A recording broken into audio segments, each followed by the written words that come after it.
Now, I'm going to say something that just needs to be said, and maybe it would be better coming from someone else, but for whatever reason, I seem to be the only person willing to talk about this in any real terms.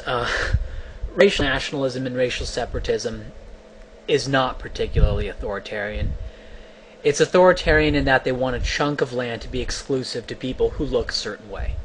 The only difference between any other private property plot is that they are discriminating based on race. But the thing is, you can't just wander onto any other private property plot either, so aside from race being the criteria of allowing someone to come on to their private property plot, what is there to complain about?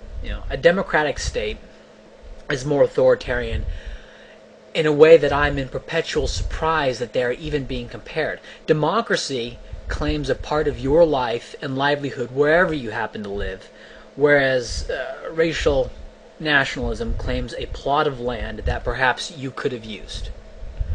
The only consistent way to complain about this is to oppose private property altogether. But then you'd be forcing racists to associate with people they don't want to associate with, and the results of this forced association are manifest. You're basically saying it's better to have forced association and have more racially motivated violent acts than to let them separate.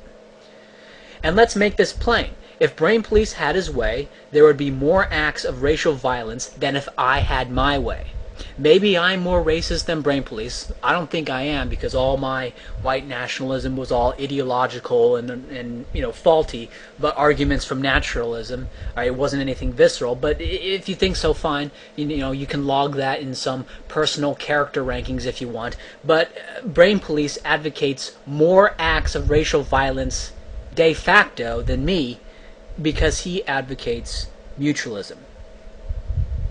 And letting racial separatists do their thing would eliminate their modus. They couldn't blame their problems on other races anymore because they would have their race land and it wouldn't be utopia. Nothing did more damage to the idea of communism than the Soviet Union, and nothing would do more damage to racial separatism of all types than to actually let them go.